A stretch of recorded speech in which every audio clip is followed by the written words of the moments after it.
Selamat datang di Jalan Cerita, tempat di mana kisah-kisah penuh makna, luka, cinta, dan rahasia terungkap satu persatu. Jangan lupa untuk subscribe, tekan like, dan tulis komentar kamu di bawah. Karena dukungan kalian itu sangat berarti buat kami. Terima kasih.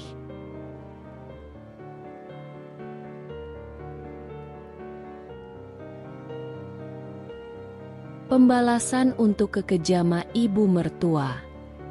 Aku jebloskan ibu mertuaku yang telah tega perlakukan aku seperti pembantu. Hidup Kirana sederhana. Terlalu sederhana. Bahkan, ia tumbuh di desa kecil bernama Tunggul Jati. Sebuah titik kecil di peta yang bahkan supir angkot pun sering lupa pernah melewatinya. Rumahnya berdinding kayu. Sebagian papan sudah keropos dimakan usia. Beratap seng yang jika hujan datang, terdengar seperti ratusan kelereng dilempar ke dalam kaleng kosong. Suara itu dulu menakutinya saat kecil, tapi kini menjadi musik pengantar tidur yang menenangkan. Kirana adalah anak sulung dari 2 bersaudara. Ibunya lumpuh sejak stroke 5 tahun lalu. Hanya bisa duduk di kursi rotan dekat jendela, dengan pandangan mata yang selalu tampak sayu tapi penuh kasih.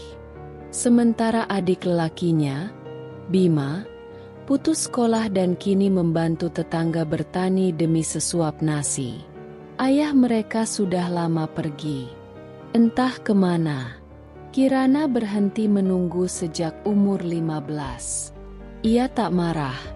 Hanya sudah terbiasa dengan kehilangan. Warisan yang ditinggalkan sang ayah hanya sebidang tanah kering seluas lapangan voli, dan rumah reot yang terus mereka pertahankan dengan tambalan dan doa. Tapi di sanalah cinta mereka tinggal. Dan cinta, bagi Kirana, sudah lebih dari cukup. Setiap pagi, Kirana bangun sebelum ayam jantan berkokok. Ia memetik daun singkong di belakang rumah, menumbuk cabai rawit merah dengan garam dan terasi, menanak nasi di tungku tua yang setiap hari merengek minta diganti. Kadang ia harus memompa air belasan kali agar cukup untuk mandi dan mencuci. Setelah itu, ia akan membawa keripik singkong buatan tangan sendiri ke warung-warung kecil di desa sebelah. Sepulangnya, ia memandikan ibu, menyuapi, menyisir rambutnya pelan, seperti mengelus sejarah panjang kehidupan mereka. Kirana mencintai rutinitas itu. Meski letih, tak ada yang ia keluhkan. Karena ia tahu, meski miskin, mereka masih saling punya. Dan ia pikir, itulah hidupnya selamanya. Sampai pada suatu siang yang terik dan lengang, datanglah Damar. Damar datang seperti musim hujan pertama setelah kemarau panjang. Membawa senyum yang teduh, suara yang tenang, dan sikap yang berbeda dari laki-laki desa kebanyakan. Ia anak dari kenalan jauh ibunya. Dulu sering bermain ke rumah saat kecil, katanya. Kini, ia bekerja sebagai mandor proyek di kota. Pulang kampung sebentar karena pekerjaan libur sementara.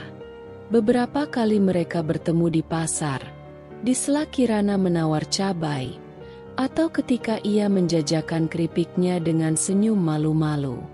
Damar mulai sering mampir, pura-pura membeli keripik, padahal hanya ingin ngobrol. Kadang membawakan roti, atau sekadar es teh manis dalam plastik. Kamu gak malu nikah sama aku? Aku gak tamat sekolah, tanya Kirana suatu hari, setelah pembicaraan mereka perlahan mengarah ke arah yang lebih serius. Damar hanya tertawa pelan. Aku gak butuh gelar, Kirana. Aku butuh istri yang bisa jagain rumah dan hati aku. Kirana menatap wajah pria itu. Tampan, bersih, sopan, dan yang terpenting, memperlakukannya seperti manusia, bukan beban. Ia merasa seperti bunga liar yang selama ini tumbuh di tempat yang salah. Tiba-tiba disiram oleh matahari pagi. Tak butuh waktu lama. Lamaran datang. Cincin sederhana, doa, dan air mata haru. Kirana merasa hidupnya berubah dalam semalam. Akhirnya kamu punya kehidupan yang layak, Nak, kata ibunya dengan suara gemetar sebelum memeluknya. Tapi waktu tidak memberinya kebahagiaan lama. Setahun setelah menikah, ibunya meninggal. Dunia Kirana runtuh, tapi Damar memeluknya, menggenggam tangannya, dan berkata, "Sekarang kamu punya aku. Gak usah takut lagi." Kirana pindah ke kota kecil tempat keluarga Damar tinggal. Rumahnya lebih besar dari yang pernah ia bayangkan. Bukan mewah, tapi temboknya kokoh, lantainya keramik, dan dapurnya punya kompor gas 2 tungku. Ia merasa seperti memasuki dunia lain. Ia hidup bersama ibu mertua dan 2 adik iparnya. Ia memasak setiap hari, membersihkan rumah dari ujung ke ujung, mencuci pakaian mereka tanpa keluhan, bahkan menyetrika baju Rani, adik ipar perempuannya, dan mengantar kopi pagi ke kamar ibu mertua. Awalnya, semua berjalan baik. Ibu mertua bahkan pernah berkata sambil memegang tangan Kirana, "Kamu anak baik, Kirana. Ibu bersyukur kamu jadi menantu ibu." Kirana hampir menangis saat mendengar itu. Ia pikir, mungkin ini rumah yang selama ini ia cari. Tapi ternyata, semua kebaikan itu hanya bertahan selama Damar ada di rumah. Saat pekerjaan memanggil Damar kembali keluar kota, Kirana ditinggal sendiri. Dan perlahan, seperti embun yang menguap di pagi hari, semua kehangatan itu menghilang.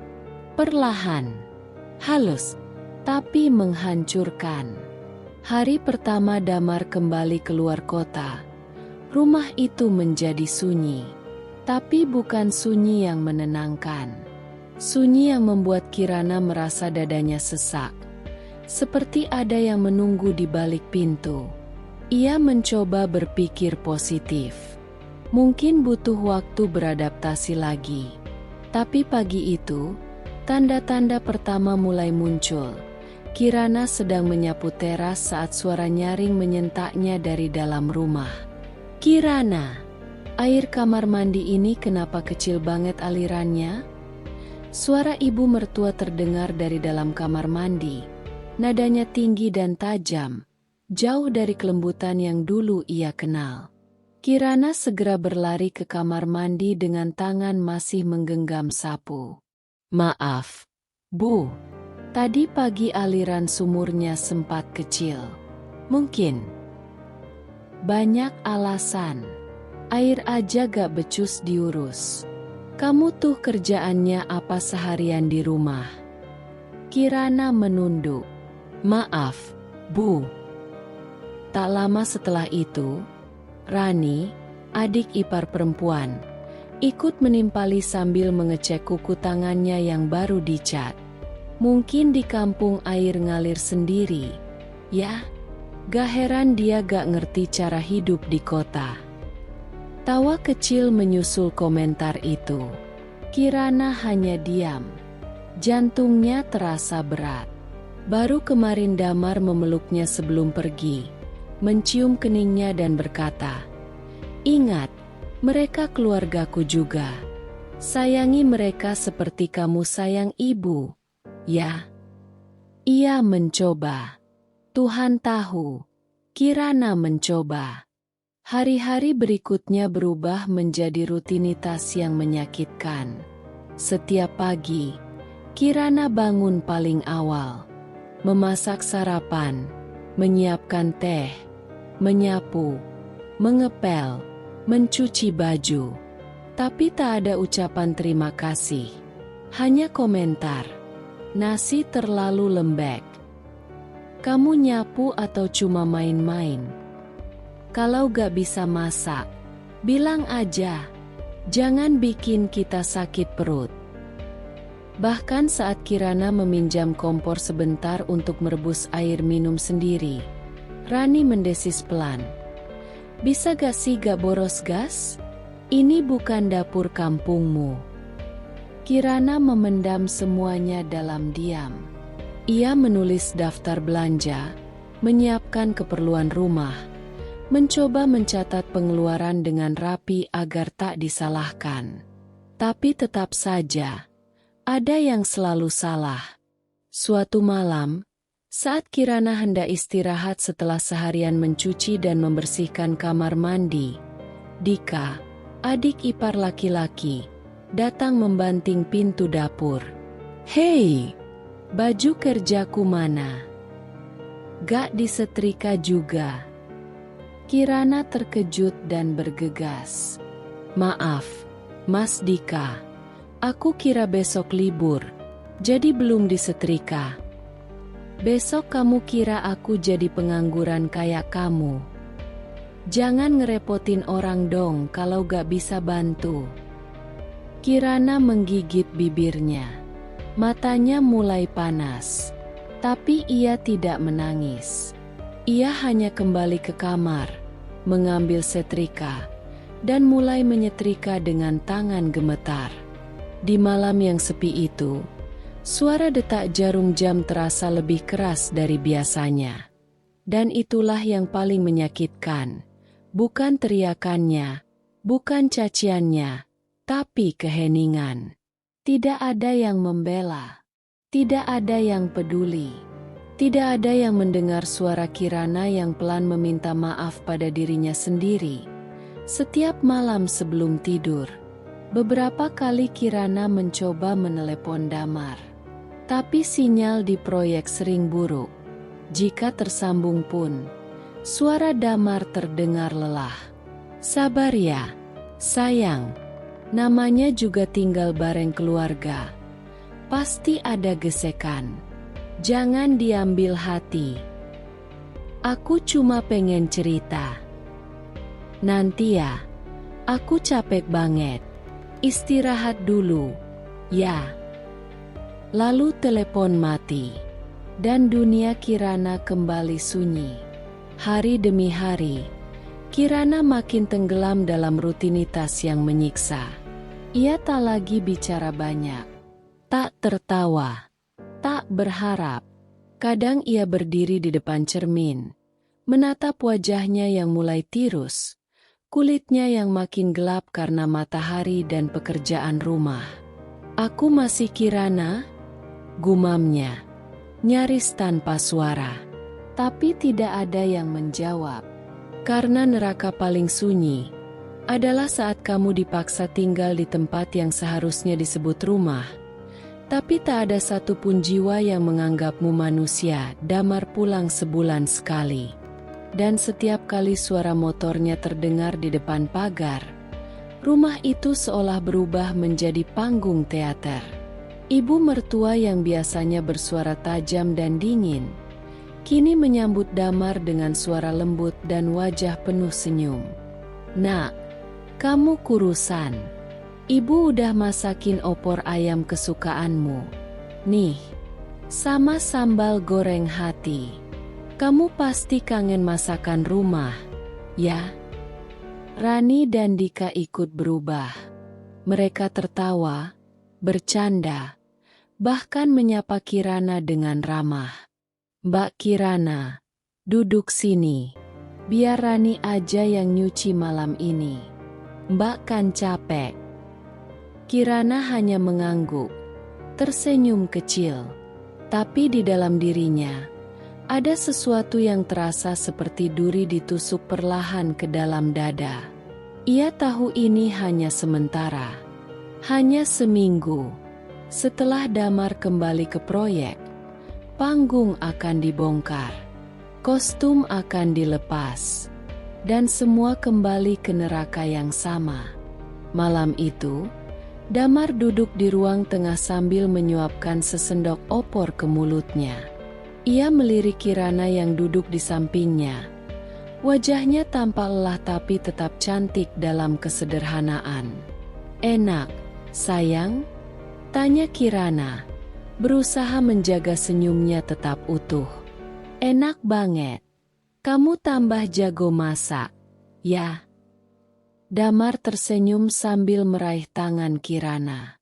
"Ibu juga bantuin masaknya, ya?" Ibu mertua tertawa kecil dari dapur. "Iya dong. Ibu senang banget bantu Kirana. Dia anak yang baik, gak pernah ngelawan. Ibu bersyukur banget punya menantu kayak dia." Kirana memalingkan wajah. Air matanya nyaris tumpah. Tapi ia menahannya. Bukan karena bahagia, tapi karena hatinya perih mendengar kebohongan diucapkan dengan begitu indah. Ia bahkan tidak yakin siapa yang sedang dibohongi, Damar atau dirinya sendiri. Beberapa malam kemudian, Damar dan Kirana duduk berdua di kamar. "Kamu kelihatan makin kurus, Ran," ucap Damar, mengusap rambut Kirana dengan lembut. "Kamu kecapean, ya?" "Enggak, kok." Kirana tersenyum, tapi matanya tak bisa berbohong. "Mereka baik-baik aja kan sama kamu di rumah?" Kirana menatap Damar. Lidahnya ingin berkata. Ingin sekali ia bercerita tentang malam-malam penuh teriakan, pagi-pagi penuh sindiran, dan siang-siang tanpa nama. Tapi ia hanya menggeleng pelan. "Baik, Mas. Mereka baik. Syukurlah. Aku tenang deh kalau ninggalin kamu." Dan kalimat itu, seperti palu kecil memukul bagian dalam hatinya. Karena Damar tidak tahu, tempat yang ia kira aman adalah lubang yang perlahan menelan istrinya hidup-hidup. Seminggu pun berlalu. Pagi hari saat Damar akan kembali keluar kota, ibu mertua menyelipkan bekal makanan di tasnya dan memeluk Kirana. "Kamu jaga diri ya, Nak. Kalau ada apa-apa, bilang ke ibu. Jangan sungkan." Damar tersenyum puas melihat keakraban mereka. Ia mencium pipi Kirana dan berbisik, "Aku cinta kamu." Kirana mengangguk, bibirnya tersenyum. Tapi saat motor Damar menghilang di ujung jalan, suara ibu mertua kembali terdengar seperti cambuk. "Udah cukup istirahatnya. Jemuran belum dijemur. Lantai masih lengket. Kamu pikir ini hotel?" Dan seperti itu, sandiwara pun usai. Kirana berdiri di depan cermin di dapur, menatap wajahnya sendiri yang lelah. Ia mencoba menarik senyum. "Kamu kuat, Kirana. Kamu kuat." Tapi matanya tak lagi bisa menyembunyikan kenyataan. Luka itu terlalu dalam untuk ditutup senyum. Karena tak ada yang lebih menyakitkan dari berpura-pura bahagia, hanya untuk menenangkan orang yang bahkan tak melihat betapa kerasnya kamu bertahan. Malam itu hujan turun deras. Angin menghempas seng rumah dengan suara berderak. Kirana baru saja selesai mencuci pakaian seisi rumah. Tangannya kasar dan merah dingin. Ia berdiri di dapur, menyiapkan teh hangat untuk ibu mertua. Tapi sebelum sempat bicara, gelas di tangannya direbut kasar. "Bikin teh aja lama," bentak ibu mertua, suaranya menusuk. "Apa yang kamu bisa sih sebenarnya? Jadi perempuan tapi gak becus apa-apa." Kirana diam, menunduk. Sudah biasa. Tapi malam itu, ibu mertua tak berhenti. "Anak dari mana kamu itu? Gak punya sopan santun. Gak tahu diri. Sudah numpang makan, numpang rumah. Sekarang numpang hidup juga. Damar kerja siang malam. Kamu cuma di rumah, ngabisin nasi. Air teh di tangan Kirana berguncang. Ia ingin membalas, tapi napasnya terasa sempit. Namun belum selesai. Ucapan paling kejam itu akhirnya keluar. Udah gitu. Mandul. Iya. Mandul. Udah miskin. Bodoh. Gak bisa ngasih cucu. Perempuan macam apa kamu? Untuk apa kamu ada di sini? Seperti petir yang menyambar dada Kirana. Ia mengangkat wajahnya, menatap ibu mertua dengan mata yang bergetar. Suaranya pelan, hampir tak terdengar. Damar, jarang pulang, Bu. Jangan ngeles. Kamu aja yang rusak. Badan doang perempuan tapi isinya kosong. Hina. Rani dan Dika yang duduk di ruang tengah pura-pura tak dengar. Mereka hanya memelototi layar ponsel, tertawa pelan. Seolah adegan itu sudah biasa. Seolah Kirana bukan manusia, tapi sekadar hantu di rumah itu. Malam itu Kirana menangis diam-diam di dalam kamar. Ia menggenggam ponsel, ingin sekali menelepon Damar. Tapi jarinya hanya melayang-layang di atas nama suaminya. Ia tahu, Damar tak akan percaya. Ia sudah pernah mencoba, sekali, tapi Damar hanya tertawa dan menjawab, "Ibu memang keras orangnya. Kamu terlalu sensitif, Ran. Terlalu sensitif." Kirana menggigit bibirnya sendiri, meredam tangis. Ia berbaring di atas kasur tipis yang ia gelar di lantai kamar, sendirian, menatap langit-langit yang lembab. Ia teringat ibunya. Bu, kalau ibu masih hidup, Kirana harus bagaimana? Tak ada suara, hanya hujan di luar jendela, dan sunyi yang memeluknya seperti kabut dingin. Esok harinya, Kirana bangun lebih pagi. Ia menanak nasi, menyapu halaman, mencuci piring. Tak ada yang berubah. Tapi di dalam dirinya, ada sesuatu yang mulai pecah. Bukan kemarahan, bukan dendam, tapi sebuah kesadaran bahwa dirinya tak pernah benar-benar dianggap ada. Dan untuk pertama kalinya, Kirana berhenti berharap Damar pulang lebih awal hari itu, mengejutkan semua penghuni rumah. Ibu mertua langsung sibuk memasak lauk kesukaan anaknya.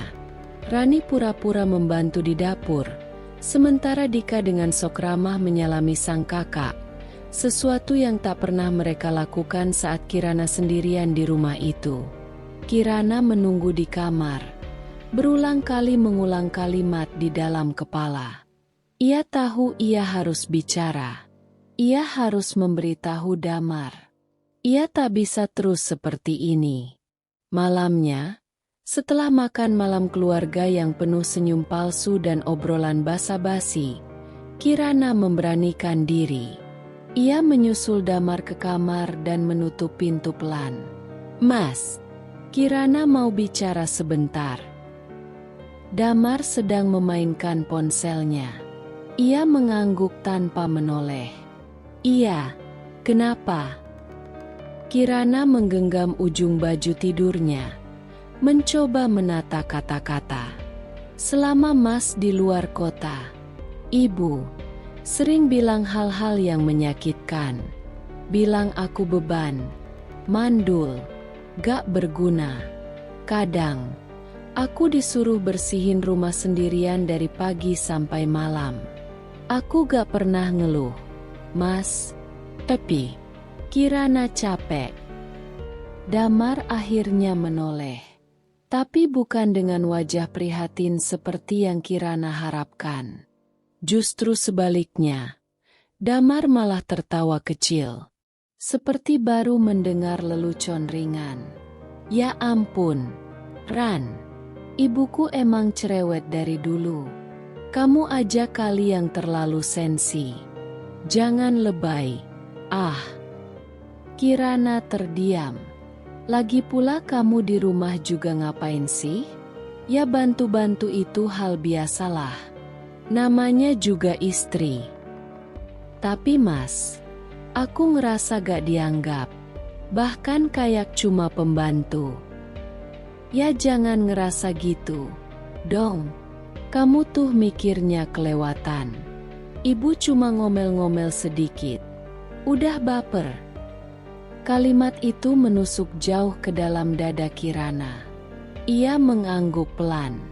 Dan sejak malam itu, ia berhenti bicara. Bukan karena kehabisan kata, tapi karena ia tahu, ia tidak sedang bicara pada seseorang yang ingin mendengarkan. Hari-hari berikutnya, Damar kembali ke kota. Kirana kembali ke sunyi yang sama. Tapi kini, hatinya lebih kosong. Tak ada lagi harapan untuk dimengerti. Yang ada hanya satu, bertahan. Ia tak lagi protes saat disuruh menyikat kamar mandi jam 5 pagi. Ia tak lagi menangis saat Rani menghina pakaiannya yang lusuh. Ia hanya diam, seperti batu yang dipijak setiap hari. Tapi diam bukan berarti mati. Ia sedang menyimpan semuanya. Seperti api kecil di dalam sekam. Menunggu waktu yang tepat untuk menyala pagi itu. Tubuh Kirana menggigil hebat. Matanya berat, tenggorokannya nyeri, dan kepalanya terasa seperti dipukul palu. Tapi ia tetap bangun seperti biasa, menyendok nasi dari magic jar, menyiapkan teh, dan mencuci piring kotor sisa semalam. Kirana! Suara ibu mertua menggema dari ruang tengah. Itu lantai masih lengket. Kamu ngepelnya pakai air atau pakai liur? Kirana memejamkan mata sejenak. Napasnya pendek, sesak. Tapi ia hanya menjawab pelan. Iya, Bu. Sebentar lagi Kirana pel. Ia berjalan perlahan ke kamar mandi. Mencelup pel ke ember. Lalu mulai mengepel ruang tengah dengan tangan yang bergetar. Rani dan Dika hanya menonton sambil mengunyah camilan. Kok lemes banget sih, Kak? Ejek Rani. Baru juga disuruh bersih-bersih. Gak usah lebay, deh. Kirana hanya menunduk. Tapi tubuhnya tak bisa diajak kompromi. Saat ia hendak bangkit berdiri setelah mengepel bagian terakhir, pandangannya mendadak gelap. Ia terjatuh. Sekujur tubuhnya menggigil di lantai yang masih basah. Bu, Kak Kirana kenapa tuh? Tanya Dika setengah malas. Ibu mertua muncul, menatap tubuh Kirana yang tergeletak di lantai. Dasar drama. Sakit dikit aja udah akting kayak mau mati. Alih-alih menolong, ibu mertua hanya menendang ember pel menjauh. Kalau gak bisa kerja, bilang, jangan pura-pura. Rani tertawa pelan dari sofa. Biar aja, Bu. Biar tahu rasa. Namun tetangga sebelah, Bu Nani, yang mendengar suara ribut-ribut dari balik tembok tipis, akhirnya datang.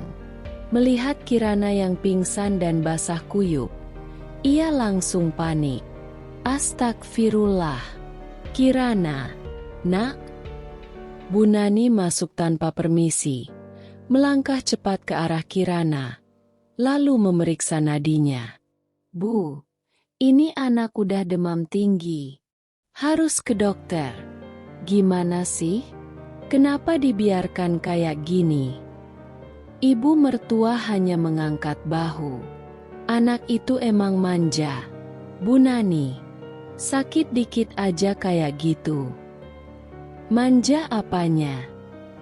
Ini bisa bahaya kalau telat ditangani.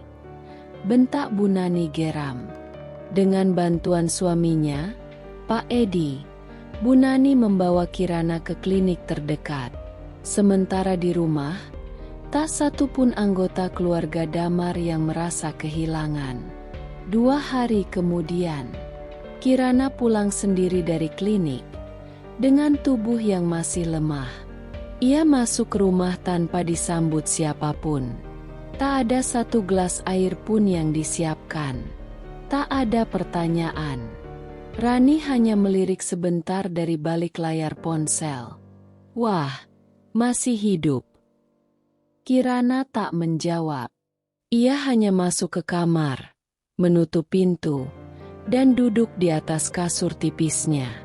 Di dalam dadanya, bukan hanya demam yang belum sembuh, tapi luka yang makin membusuk.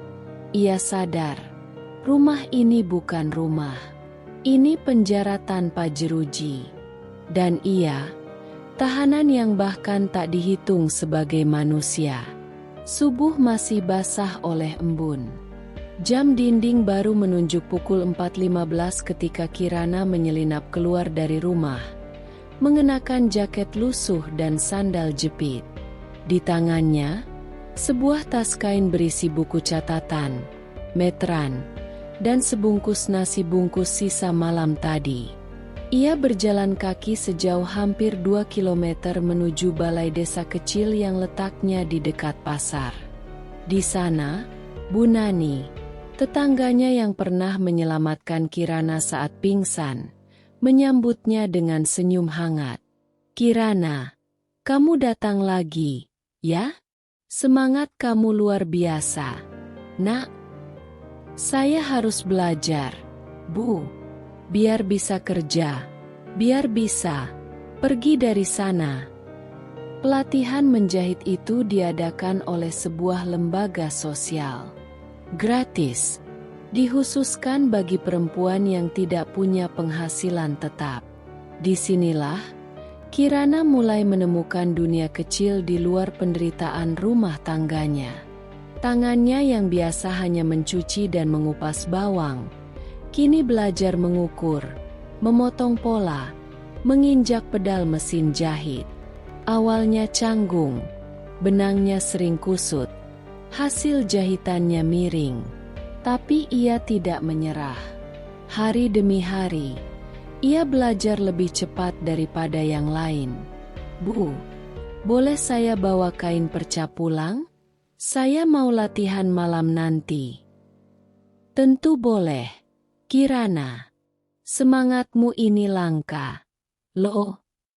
Selama 3 minggu, ia menjaga rahasia itu rapat-rapat. Ia selalu pulang sebelum pukul 4 sore, sebelum rumah kembali hidup dengan suara ibu mertua yang menuntut, dan adik-adik iparnya yang memaki. Dari mana aja kamu? Udah sore ini. Tadi nyapu halaman belakang, Bu. Jawab Kirana tenang sambil mencuci tangan. Ia menyimpan semua hasil jahitannya di dalam tas kain dan menyembunyikannya di belakang lemari. Tak satu pun di rumah itu curiga. Bagi mereka, Kirana terlalu bodoh untuk belajar apapun.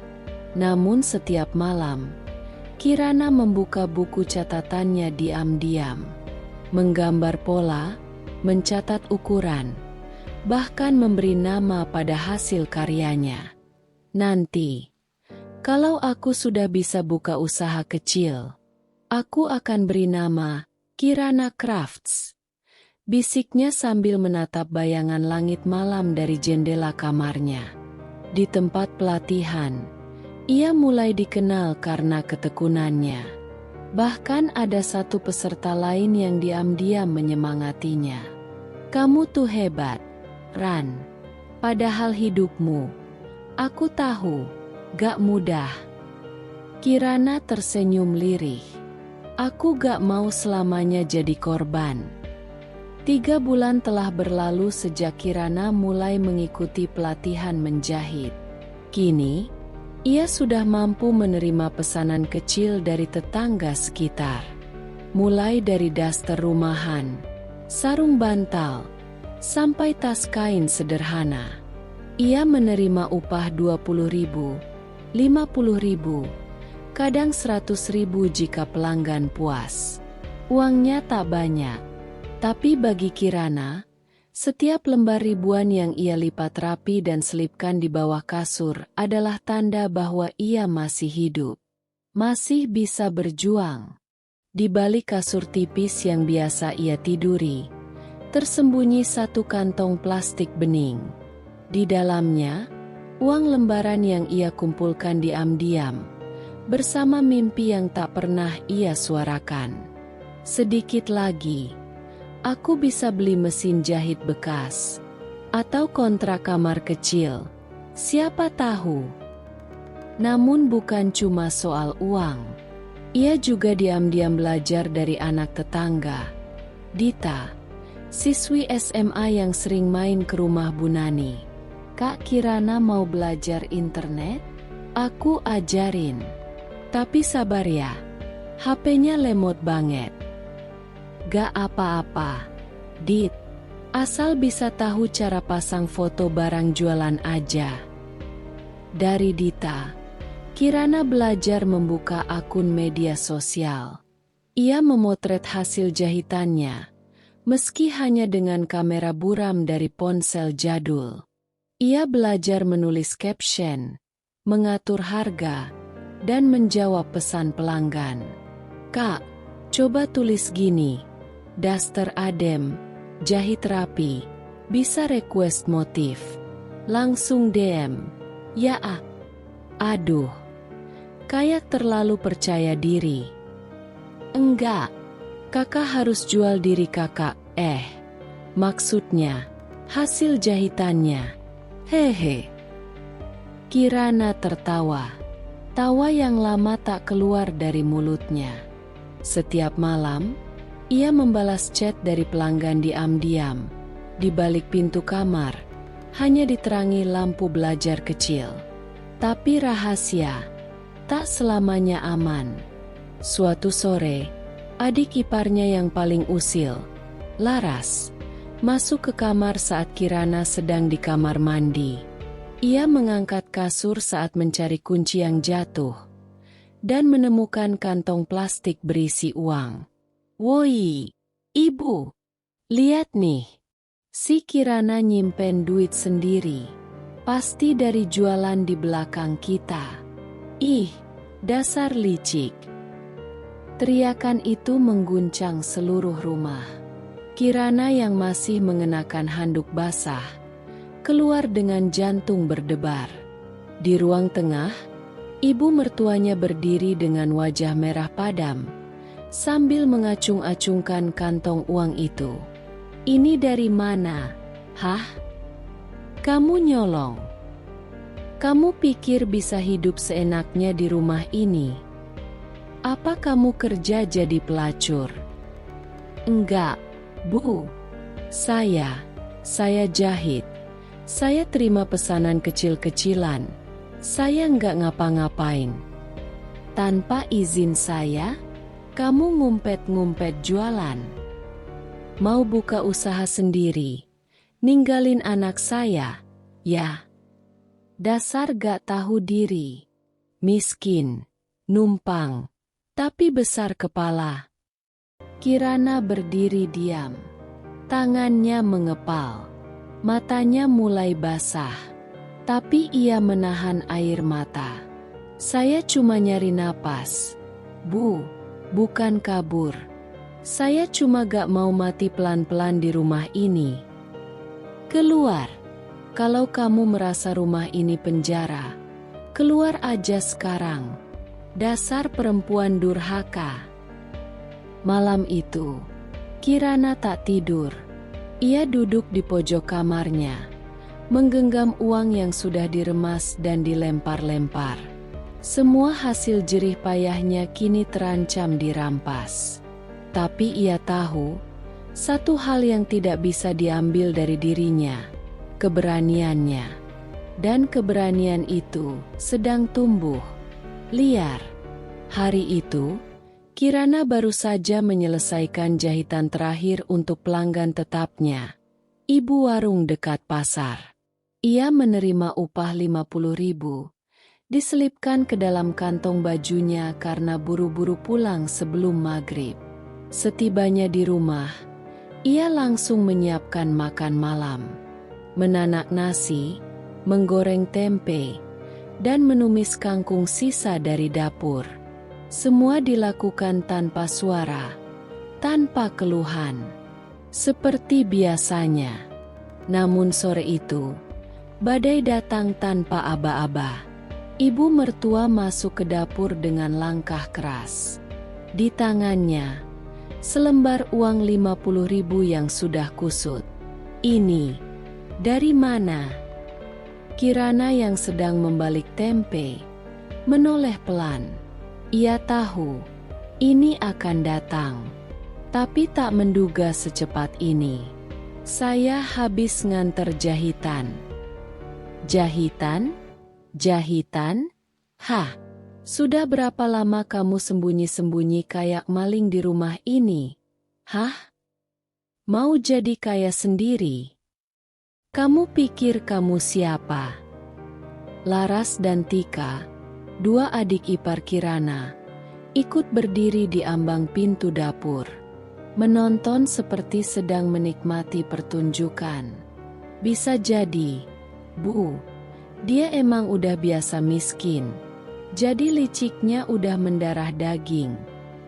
Tawa pelan Laras menyayat telinga Kirana lebih tajam dari pisau dapur. Tapi Kirana tak menoleh. Ia hanya menatap ibu mertua yang kini menunjuk wajahnya. Perempuan gak tahu diri. Udah dikasih makan, dikasih tempat tinggal, malah jadi ular di bawah selimut. "Saya gak pernah minta, Bu." Suara Kirana akhirnya keluar, pelan tapi jelas. "Apa?" "Saya gak pernah minta dikasih makan. Saya gak pernah numpang hidup. Saya cuma bertahan." Mata ibu mertua membelalak. Ia tak biasa Kirana menjawab. Biasanya perempuan itu hanya diam, menunduk, menahan. "Kamu mulai melawannya sekarang. Hah? Apa karena suami kamu sayang kamu jadi berani? Jangan mimpi. Anak saya itu cuma kasihan sama kamu.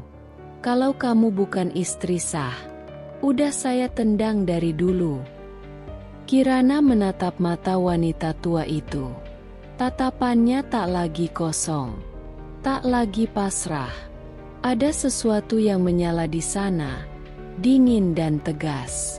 "Kalau saya memang dianggap gak ada, mungkin saya memang harus pergi. Tapi saya gak akan pergi dengan kepala tertunduk. Saya bukan maling. Saya bukan peminta. Saya cuma manusia." Suasana hening beberapa detik. Bahkan suara kipas tua di langit-langit terdengar jelas. Ibu mertua membuang napas kasar. Ia lempar uang 50.000 itu ke lantai, seperti membuang kotoran. "Ambil uangmu, hapus jejakmu, dan jangan pernah bawa nama keluarga ini kalau kamu pergi."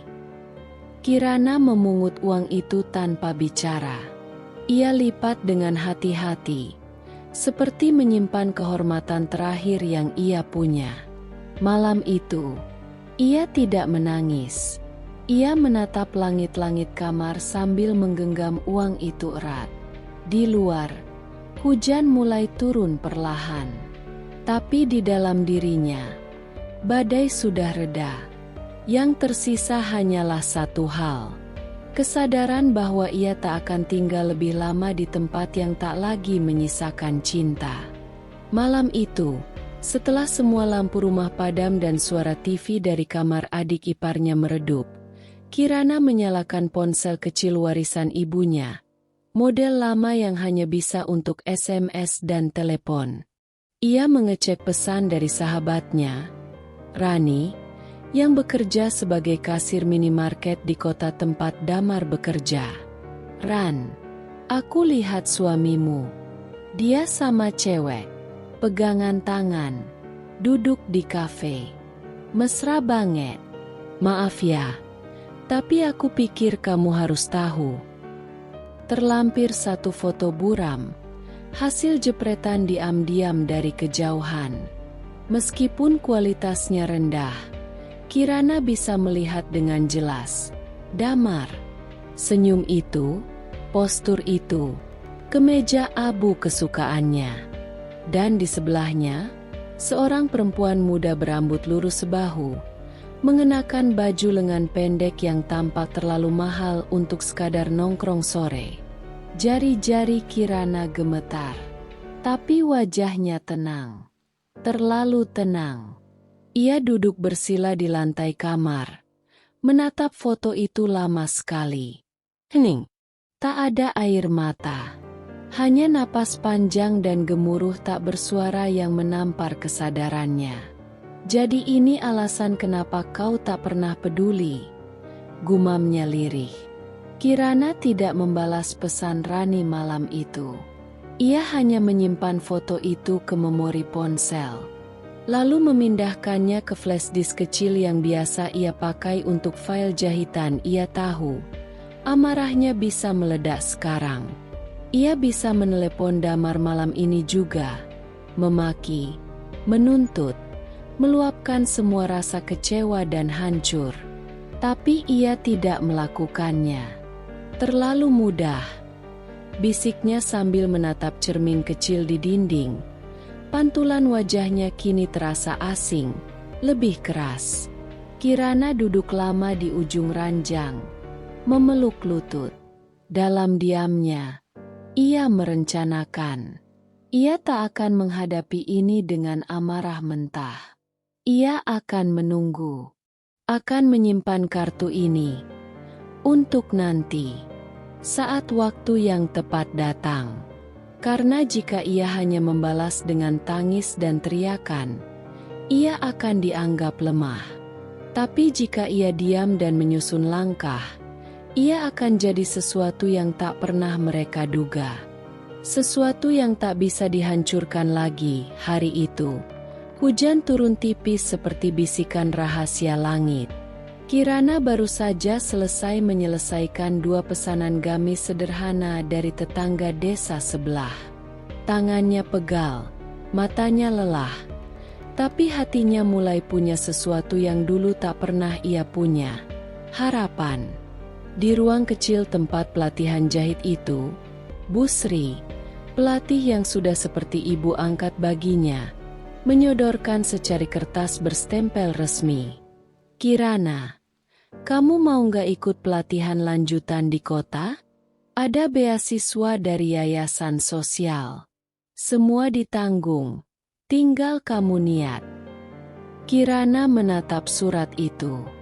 Tangan kurusnya gemetar saat menyentuh kertasnya yang bersih. Kontras dengan kehidupan berdebu yang selama ini ia jalani. Saya? Tanyanya pelan, seolah tak percaya. Kamu? Bu Sri tersenyum, matanya penuh keyakinan. Kamu bukan cuma jago menjahit, kamu punya tekad. Itu yang mahal. Malam itu, Kirana tidak tidur. Ia duduk di samping kasur, di ruangan pengap rumah mertua, mendengarkan suara adik ipar yang tertawa di kamar sebelah sambil main ponsel. Di luar, ibu mertua batuk-batuk sambil menonton sinetron. Tak seorang pun tahu bahwa di balik tatapan Kirana yang kosong, ada badai yang mulai bergerak. Pagi berikutnya, saat matahari bahkan belum menampakkan sinarnya, Kirana mengemasi sedikit pakaian. Flash disk kecil berisi foto perselingkuhan Damar, uang hasil menjahit yang ia simpan rapi dalam amplop bekas, dan sepasang sandal butut yang sudah menemaninya sejak pernikahan. Tak ada surat, tak ada pamit, hanya secari kertas kecil yang ia selipkan di bawah bantal. Terima kasih sudah menunjukkan siapa kalian sebenarnya. Saat ibu mertua bangun dan tak menemukan Kirana di dapur untuk pertama kalinya, ia mengumpat pelan. Tapi tak ada jawaban. Tak ada langkah kaki. Rumah terasa kosong. Karena Kirana sudah pergi. Ke kota. Ke tempat baru. Ke masa depan yang menunggunya. Dengan mata tajam dan tangan siap menulis kisahnya sendiri. 3 tahun. 3 tahun penuh darah, keringat, dan malam-malam tanpa tidur. Tapi Kirana menjalaninya tanpa menoleh ke belakang. Di kota, ia tinggal di kamar kos kecil selama setahun pertama, berbagi dapur dengan 3 orang asing dan menjadikan mesin jahit bekas sebagai harta paling berharga. Ia mengikuti pelatihan siang dan menjahit pesanan malam. Kadang hanya tidur 2 jam, kadang tidak makan seharian. Tapi ia tidak pernah mengeluh. Karena setiap tusukan jarum membawa ingatan akan hinaan. Perempuan bodoh, gak bisa ngasih cucu. Sekarang, Kirana sudah bukan Kirana yang dulu. Ia berdiri di tengah butik kecil bergaya minimalis yang bersih dan terang. Mengenakan set gamis olive hijau yang elegan dari koleksi desain terbarunya. Di kaca jendela depan, tertulis Rana Baika. Sebuah brand pakaian muslimah modern yang dikenal karena detail rapi, bahan berkualitas, dan cerita di balik setiap potongannya. Tidak ada yang tahu siapa K. Tidak ada yang tahu siapa pendirinya. Ia tidak pernah memajang fotonya. Bahkan di akun media sosialnya yang memiliki puluhan ribu pengikut, wajahnya selalu tersembunyi. Aku ingin dikenal karena karya, bukan karena masa lalu. Katanya pada Bu Sri yang suatu hari datang menjenguk dengan mata berbinar bangga. Rana sudah mulai menjual ke luar negeri. Ia punya 3 penjahit tetap, seorang asisten pengelola toko, dan ratusan pelanggan loyal. Tapi meski sukses, Kirana hidup dengan tenang, sederhana, tanpa sorotan. Ia tinggal di apartemen kecil penuh tanaman, masih menanak nasi sendiri, masih menyimpan flash disk itu dalam laci kayu yang dikuncinya setiap malam. Terkadang ia berdiri di balkon, menatap lampu-lampu kota dan bertanya dalam hati, bagaimana kabar rumah itu? Apa Damar masih dengan wanita itu? Apa mereka tahu ia hidup? Apa mereka peduli? Tapi ia tak pernah benar-benar ingin tahu jawabannya. Karena hidupnya kini bukan untuk mereka, tapi untuk dirinya. Dan untuk rencana yang perlahan mendekati waktunya, sebuah amplop datang lewat kurir. Warna emas kusam, dengan tulisan tangan kaku dan resmi. Undangan ulang tahun Ibu Sumirah ke-60. Kirana menatapnya lama, duduk diam di ruang tamu butik, hanya ditemani bunyi lembut mesin jahit yang masih bekerja di ruangan belakang. Nama pengirimnya jelas, keluarga Damar. Ia hampir tertawa. Sudah 3 tahun tak ada kabar. Dan tiba-tiba, sebuah undangan ulang tahun. Ia membuka kartu undangan itu pelan-pelan, seperti membuka luka lama. Di dalamnya, tertulis, kami mengundang seluruh keluarga dan kerabat dekat untuk menghadiri perayaan ulang tahun ke-60 Ibu Sumirah, yang akan diselenggarakan di rumah keluarga kami. Dan di bagian bawah, kami juga mengharapkan kehadiran Kirana, menantu kami tercinta. Menantu? Kirana mengernyit. Ironi itu terasa getir di lidahnya. Hari haji, rumah itu tak banyak berubah. Masih dinding berwarna kusam, masih pagar besi tua yang berdecit saat dibuka. Tapi kini ada dekorasi, balon warna pastel, karpet merah digelar, dan tenda putih berdiri di halaman depan. Mobil-mobil tamu keluarga sudah memenuhi gang sempit. Para ibu berdandan rapi, saling membandingkan cincin dan tas tangan. Dan di tengahnya, berdiri Kirana. Dengan gamis hitam elegan beraksen emas yang ia desain sendiri. Kerudung satin yang membingkai wajahnya dengan sempurna. Wajahnya bersih, tenang, tapi dingin. Orang-orang menoleh. Ada yang berbisik, ada yang tak mengenalnya, dan ada pula yang terdiam lama, menelan ludah saat menyadari siapa dia. Ibu mertua menatap dari jauh, seakan melihat hantu. Damar yang berdiri di sampingnya mendadak pucat. Kirana tersenyum kecil. Langkahnya mantap masuk ke dalam rumah. Tanpa sepatah kata. Itu Kirana. Ya Tuhan, dia berubah banget. Itu beneran Kirana.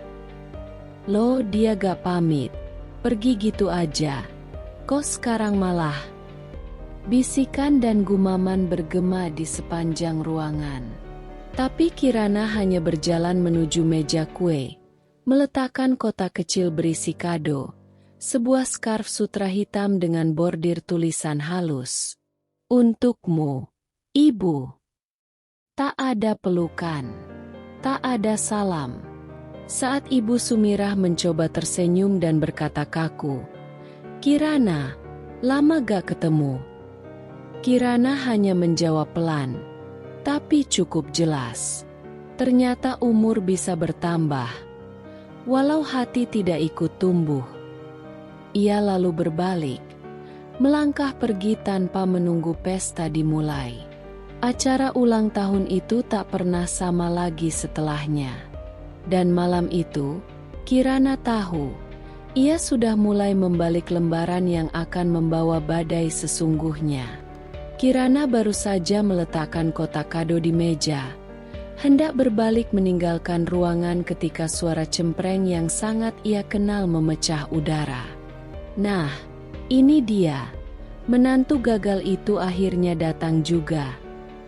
Ayo semua lihat, ini Kirana. Menantu yang dulu ditinggal suaminya kerja, malah kabur gak pamit. Ibu Sumirah tertawa keras. Tangannya menunjuk Kirana seperti sedang menunjukkan badut keliling di pesta anak-anak. Para tamu menoleh, beberapa mengangkat alis, beberapa ikut tertawa kecil. Kebanyakan pura-pura tidak tahu apa-apa, tapi jelas menikmati tontonan itu. Bayangkan, lanjut sang mertua, udah miskin, gak bisa ngasih cucu, gak sekolah. Ditinggal suami malah pergi. Gak tahu diri. Hahaha. Suasana jadi penuh gelak tawa. Bahkan Damar hanya berdiri mematung di pojok ruangan. Pura-pura sibuk mengecek ponsel. Ia tak membela, tak menghentikan ibunya. Kirana tetap berdiri. Tak satu pun otot di wajahnya bergerak. Ia memandangi mereka satu persatu. Tatapannya datar, tapi matanya tajam seperti pisau yang baru diasah. Ia melangkah pelan kembali ke tengah ruangan. Sepatu hak tingginya berdetak di lantai ubin. Setiap langkah mengiris suasana. Suara tertawa mulai mereda, berganti bisik-bisik gugup. "Terima kasih atas sambutan hangatnya, Bu," kata Kirana. Suaranya tenang namun jelas. "Saya memang tidak berpendidikan tinggi, tidak punya gelar, tidak punya uang saat masuk rumah ini." Ia menoleh ke arah para tamu yang kini memperhatikannya dengan serius. "Tapi hari ini, saya datang bukan sebagai Kirana yang dulu. Saya datang sebagai pemilik kaya atelier." Beberapa tamu terperanjat. Nama itu bukan asing. Brand busana muslimah yang sedang naik daun. Sering muncul di media, digemari influencer. "Pabrik saya punya lebih dari 50 karyawan. Saya kirim desain ke Dubai, Kuala Lumpur, bahkan Paris. Saya bayar pajak. Saya kirim uang ke yayasan anak yatim tiap bulan. Dan, untuk pertama kalinya dalam hidup saya tak lagi minta izin siapapun untuk berdiri di tempat ini. Ruangan hening. Ibu Sumirah menegang. Wajahnya memucat. Damar menelan ludah. Dan untuk pertama kalinya, tidak ada yang berani tertawa. Dan soal cucu, mungkin Tuhan belum menitipkannya. Tapi kalau saja saya dulu tinggal di rumah yang sehat, dengan hati yang bersih, mungkin saya tidak harus kabur demi selamat. Ia tersenyum kecil, menyapu ruangan dengan pandangannya yang menyala. Terima kasih, Bu. Karena penghinaan hari ini, saya sadar, saya sudah benar-benar sembuh. Lalu Kirana membalik badan, melangkah keluar tanpa menoleh lagi. Gaun hitamnya melambai di udara, seperti bendera kemenangan. Dan untuk pertama kalinya, semua mata memandangnya bukan sebagai perempuan kampung, tapi sebagai perempuan yang berhasil bangkit dari neraka dan membakarnya dengan elegan. Malam itu, aula megah yang penuh dengan tamu undangan elit mulai riuh setelah penampilan parade busana selesai.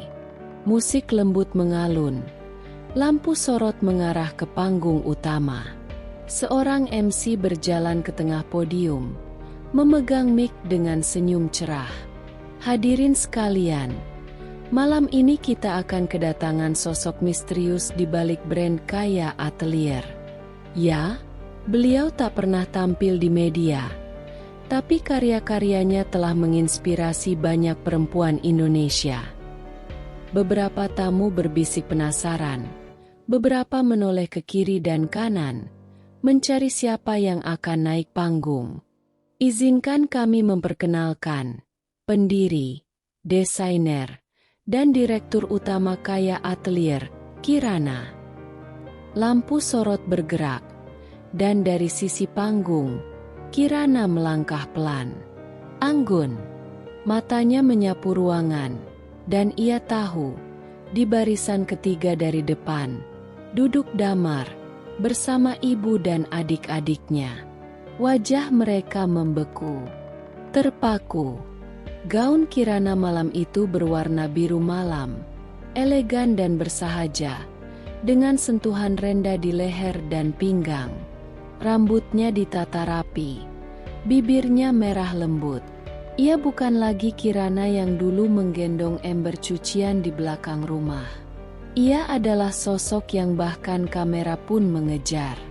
Ia sampai di podium, dan mikrofon disesuaikan tinggi badannya.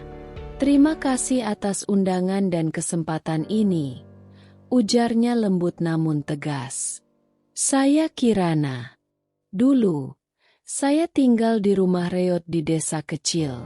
Tidak tamat sekolah, hidup dari menjual keripik, dan membantu ibuku yang lumpuh. Setelah menikah, saya pindah ke kota dan tinggal bersama keluarga suami. Saya dicaci karena tidak berpendidikan, dianggap tak berharga, dituduh mandul, dan saat saya sakit, saya ditelantarkan. Ruangan mulai senyap. Beberapa wartawan mulai menyalakan perekam suara. Namun di titik itulah saya belajar. Belajar menjahit. Belajar berdiri sendiri. Belajar menjadi perempuan yang tidak akan lagi diinjak oleh siapapun. Bahkan oleh cinta yang katanya paling tulus. Wajah Damar menegang. Ibunya memucat. Tapi Kirana tak melihat mereka lagi. Malam ini, saya tidak berbagi kisah untuk menyombong. Saya berbagi, karena saya tahu, di luar sana, banyak perempuan yang merasa kecil, yang dipatahkan, yang dipaksa diam. Untuk kalian, saya berdiri di sini, untuk bilang, kalian bisa, kalian kuat. Tepuk tangan mulai terdengar. Mula-mula ragu, lalu membesar, hingga memenuhi ruangan. Dan untuk semua yang pernah meremehkan saya, Kirana berhenti sebentar, menoleh langsung ke barisan ketiga. Terima kasih, karena dari reruntuhan kalian, saya membangun istana saya sendiri. Ia tersenyum, membungkuk sedikit, lalu mundur perlahan. Wartawan mulai berlari, memotret, menulis cepat. Sosial media meledak malam itu juga. Nama Kirana masuk trending, disandingkan dengan kata-kata seperti perempuan kuat dan dari nol ke puncak. Tapi yang paling senyap malam itu adalah Damar dan keluarganya. Karena mereka baru saja menyadari, wanita yang dulu mereka injak, kini berdiri terlalu tinggi untuk mereka jangkau. Setelah tepuk tangan mulai reda dan para tamu kembali ke tempat duduk, Kirana melangkah kembali ke podium. Kali ini, sorot matanya lebih tajam. Senyumnya tipis, tapi tak lagi sekadar ramah. Ada kekuatan yang siap menyala. Sebelum saya turun, ucapnya, ada satu hal terakhir yang ingin saya sampaikan.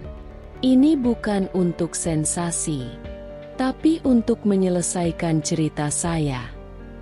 Beberapa tamu mulai saling bertanya-tanya. Wartawan mengangkat kamera lagi. Damar terlihat gelisah.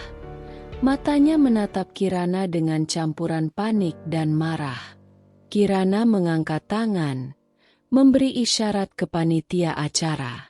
Tiba-tiba layar LED besar di belakang podium menyala. Terputar sebuah rekaman. Suara Damar terdengar. Tertawa. Menggoda seorang perempuan yang tidak lain adalah wanita yang dikabarkan sebagai selingkuhannya. Gak usah khawatir soal istri gue. Dia MAH di rumah aja. Kayak pembantu. Gak ngerti apa-apa. Lalu muncul foto-foto. Mereka makan malam di restoran mewah, check-in di hotel, selfie mesra di mobil. Beberapa bukti transaksi juga ditampilkan. Transfer sejumlah uang ke rekening wanita itu, pembelian perhiasan, bahkan apartemen atas nama perempuan itu. Tamu-tamu mulai ribut. Beberapa menganga tak percaya. Ibu mertua Kirana memucat seperti disedot seluruh darahnya. Damar langsung berdiri. Kirana, cukup. Kamu mau ngapain ini? Tapi Kirana tetap tenang. Ia melirik Damar, lalu bicara melalui mikrofon. Aku hanya menunjukkan kebenaran. Dan kebenaran tidak akan pernah salah tempat. Ia mengambil secari kertas dari dalam tas kecilnya. Dipegang dengan anggun, namun tegas. Ini surat cerai. Sudah kutanda tangani. Aku tidak ingin jadi istri dari pria yang menginjak harga dirinya sendiri demi kesenangan sesaat. Suara bisik-bisik kembali membesar. Damar melangkah cepat ke podium, mencoba meraih surat itu, tapi Kirana mundur setapak. Jangan sentuh aku. Tidak lagi. Ia menatap mantan suaminya lama. Wajahnya tak menunjukkan kemarahan. Justru ketenangan yang menyeramkan. Kekuatan seorang wanita yang telah pulih. Dulu kamu membuang aku diam-diam. Sekarang, aku tinggalkan kamu dengan terang-terangan. Di depan semua orang. Ia meletakkan surat cerai itu di podium, lalu turun dari panggung. Para tamu menepi memberi jalan. Beberapa bahkan mengangguk hormat padanya. Beberapa wanita meneteskan air mata. Kirana tidak menoleh lagi. Langkahnya mantap. Seperti seorang ratu yang baru saja menyelesaikan perang dan menang tanpa perlu menumpahkan darah. Setelah acara ulang tahun yang berubah jadi panggung pengadilan itu, Rumah mertua Kirana mendadak sepi. Tidak ada lagi tawa atau obrolan heboh dari adik-adik Damar. Mereka yang biasanya bersikap pongah, kini seolah ditelan bumi. Kirana duduk di kafe kecil tak jauh dari gedung acara, ditemani segelas teh hangat. Ia tahu kabar itu akan menyebar cepat. Dan ia benar. Beberapa hari kemudian, dari seorang kenalan lama, ia mendengar kabar bahwa kedua adik iparnya telah angkat kaki dari rumah. Si bungsu pindah ke rumah kos temannya, dan si tengah kembali ke suaminya yang dulu sempat pisah ranjang karena pengaruh buruk keluarganya. Tak satu pun dari mereka membela ibunya, apalagi Damar. Dan yang paling menyakitkan untuk sang ibu mertua adalah kenyataan bahwa teleponnya tak lagi diangkat. Pesannya dibaca, tapi tak dibalas. Di ruang tamu rumah tua yang dulu sering berisik oleh suara gosip dan celaan, kini hanya terdengar suara kipas angin tua yang berdetak lambat. Sang ibu duduk sendiri di sofa, menatap dinding kosong. Matanya bengkak. Tapi bukan karena menangis, melainkan karena tak mengerti bagaimana semuanya bisa runtuh begitu cepat. Mereka anak-anak durhaka, gumamnya. Tapi suaranya sendiri terdengar ragu. Ia mencoba menelepon lagi. 1 kali, 2 kali, tak dijawab. Ia melempar ponsel ke sofa dan menangis tertahan. Bukan hanya karena Kirana telah mempermalukannya, tapi karena semua topeng yang ia bangun bertahun-tahun runtuh dalam satu malam. Dan tak ada siapapun yang mau menolongnya berdiri. Sementara itu, Kirana hanya menatap langit malam dari balkon apartemennya. Angin mengibaskan helaian hijabnya perlahan. Ia tidak pernah berniat menghancurkan keluarga siapapun. Tapi kadang, kebenaran memang seperti badai. Ia tidak memilih siapa yang akan hancur, hanya siapa yang cukup kuat untuk tetap berdiri setelahnya. Dan Kirana, ia tetap berdiri. 1 tahun setelah perceraian Kirana dan Damar, rumah tua itu kembali benar-benar sunyi. Sang ibu mertua terbaring lemah di ranjang yang dulu ia jaga penuh wibawa. Kakinya bengkak, matanya kadang kosong, kadang basah. Bibirnya sering bergetar menyebut nama-nama yang tak kunjung datang. Damar, Rani, Yoga. Kalian di mana? Aku masakin tempe goreng kesukaan kalian. Tapi yang menjawab hanya suara dinding tua yang retak. Anak-anaknya, yang dulu ia banggakan, ia bela mati-matian. Tak ada satupun yang kembali. Tetangga yang dulu sering mendengar suara ibu mertua membentak Kirana, kini hanya bisa menggeleng prihatin. Mereka sering melihat seorang perawat paruh waktu datang sekali-sekali. Itu pun dibayar oleh tetangga berinisiatif lewat patungan warga RT, karena tak ada keluarga yang mengurus. Katanya anak-anaknya sukses, kok ibunya ditinggal begini? Dulu galak banget sama menantunya, sekarang malah hidup dari belas kasihan orang lain. Mereka hanya berbisik. Tapi bisikan itu cukup keras untuk menyayat sisa harga diri ibu mertua. Di tengah keterpurukan dan sepi itu, sesekali sang ibu memeluk bantal, membisikkan nama Kirana. Maafin ibu. Kirana, kamu anak baik. Namun nama itu hanya menghilang di udara, tak pernah sampai pada orang yang dimaksud. Sementara itu, Kirana berdiri di depan cermin butik barunya. Ia sedang menyiapkan koleksi terbaru, menyambut Ramadan. Saat salah satu staf bertanya apakah ia ingin pulang ke kampung, Kirana hanya tersenyum kecil. Tidak tahun ini. Ada banyak hal yang harus diselesaikan. Tapi, Kalau Allah izinkan, mungkin nanti. Ia tak pernah mendoakan hal buruk, tapi ia tahu waktu sudah menyelesaikan sebagian dari apa yang dulu tak sanggup ia ungkapkan dengan kata. Dan kadang, keadilan datang bukan dalam bentuk pembalasan, tapi dalam bentuk pengabaian. Sudah lewat tengah malam saat telepon itu datang.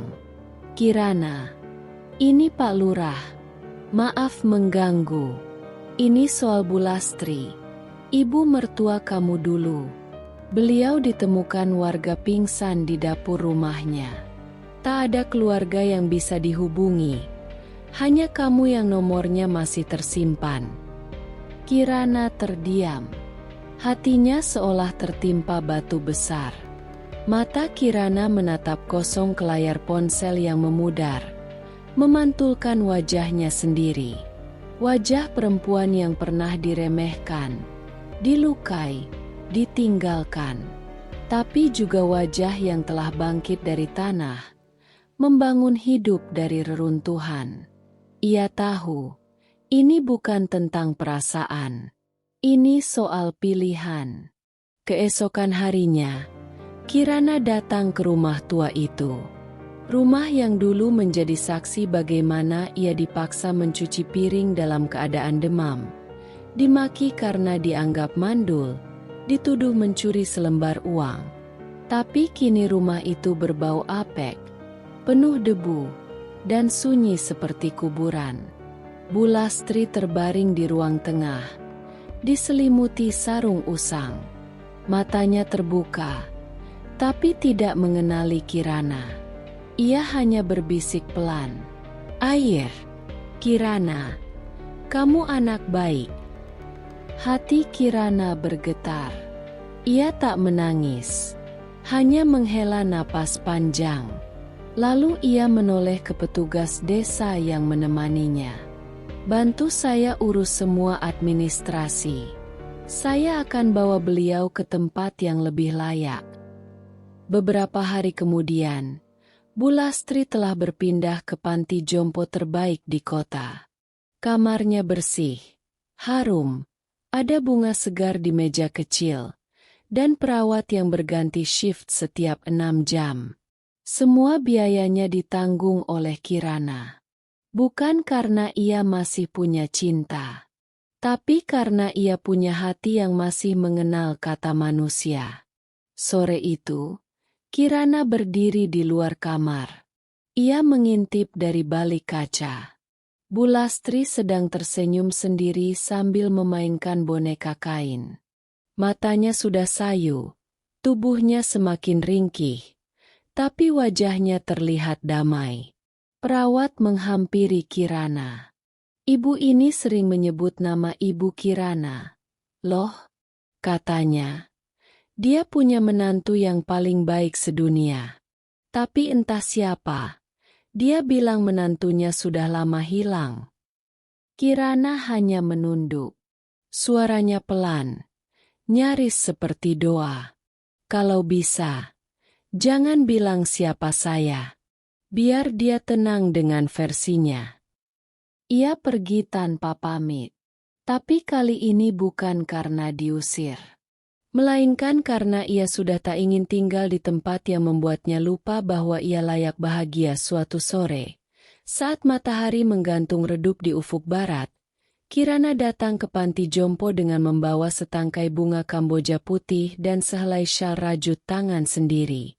Ia masuk pelan ke kamar Bu Lastri, yang sedang duduk di kursi roda menatap jendela. "Ada yang datang, Bu," sapa perawat. Bu Lastri menoleh. Kali ini, ia mengenali wajah di hadapannya. Matanya mulai berkaca, dan bibir yang keriput itu bergetar. "Kirana." Suasana hening. Hanya terdengar suara burung gereja di kejauhan dan detak-detik jam di dinding. Kamu masih datang. Setelah semua yang ibu lakuin. Setelah semua hinaan, umpatan, kamu masih datang." Ia menangis. Tangis itu bukan sekadar sedih, tapi seperti air mata dari sumur penyesalan yang sudah mengendap terlalu lama. Aku malu, Nak. Aku terlalu jahat. Aku gak pantas dirawat sama kamu. Aku mau pulang. Aku mau mati di rumah. Tapi bukan sama kamu. Aku gak pantas. Aku takut lihat kamu tiap hari. Takut lihat mata yang pernah aku hancurkan. Kirana tak menjawab seketika. Ia duduk pelan di kursi di sampingnya, menatap keluar jendela. Lalu dengan suara lembut, ia berkata, "Bu, maafmu bukan buatku, tapi untuk dirimu sendiri. Aku sudah memaafkan ibu sejak lama, tapi aku gak akan lupa. Dan aku juga gak akan pura-pura jadi anak ibu yang dulu. Aku datang bukan karena aku menantu ibu, tapi karena aku manusia." Bu Lastri terisak, menutup wajahnya dengan tangan yang gemetar. "Aku kehilangan semuanya. Kirana, anak-anakku, suamiku. Damar gak pernah balik lagi. Aku tinggal sendiri di rumah. Sampai dapur itu roboh. Sampai aku gak bisa bangun dari lantai. Dan kamu yang datang," ia menatap Kirana. "Kamu yang paling sering aku hina, kamu yang aku usir." Kirana hanya tersenyum tipis. Mungkin Tuhan ingin ibu tahu siapa yang ibu lukai. Tapi juga ingin ibu tahu bahwa cinta yang ibu buang tidak pernah ikut membusuk. Ia berdiri, lalu memakaikan syal rajut itu ke leher Bu Lastri. "Tetap hangat, ya, Bu." Lalu ia berjalan pergi. Kali ini tanpa menoleh. Ia tahu, luka memang tak bisa dihapus. Tapi memilih tak membalas adalah kemenangan tersendiri. Pagi itu, matahari hangat menelusup pelan di antara jendela besar butik baru milik Kirana. Tempat itu berdiri anggun di sudut kota. Bukan hanya toko pakaian, tapi simbol dari perjalanan yang pernah dipenuhi luka, air mata, dan keberanian. Kirana berdiri di depan butik, mengenakan baju rancangan sendiri berwarna krem lembut. Rambutnya diikat sederhana, namun auranya memancarkan wibawa. Di tangannya, tergenggam tangan mungil seorang anak perempuan berusia 5 tahun.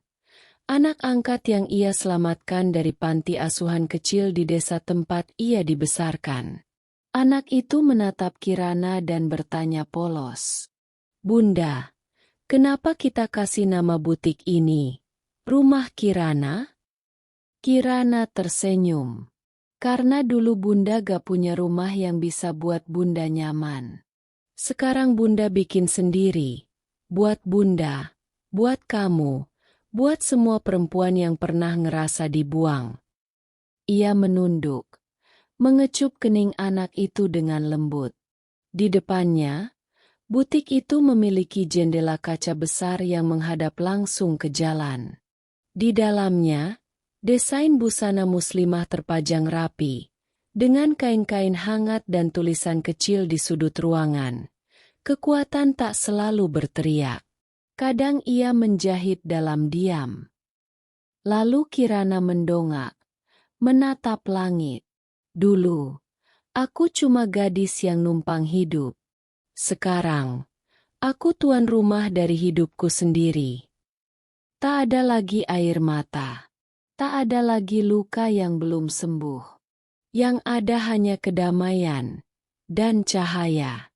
Ia menggenggam tangan anak itu lebih erat. Dan untuk pertama kalinya sejak bertahun-tahun lalu, Kirana tak lagi merasa sendirian. Ia telah memilih jalannya sendiri, dan tak akan pernah menyesal. Kini, Kirana dikenal sebagai inspirasi nasional. Wajahnya kerap muncul di majalah bisnis, seminar perempuan, dan iklan pemberdayaan. Tapi bagi dirinya sendiri, ia bukan bintang. Ia hanya perempuan yang memilih untuk tidak tenggelam. Ia tak sekadar membalas. Ia membuktikan bahwa perempuan bisa bangkit dari lumpur kehinaan dan duduk anggun di tahtanya sendiri, bukan karena pria, bukan karena belas kasihan, tapi karena keberanian untuk mempercayai dirinya sendiri. Dulu mereka menghinanya karena miskin, karena diam, karena tak punya suara. Sekarang, suaranya menggema, tak dengan teriakan, tapi dengan keberhasilan yang tenang. Dan Kirana tidak menoleh ke belakang, karena pembalasan terbaik bukanlah kemarahan, tapi kehidupan yang jauh lebih baik dari mereka yang pernah merendahkannya.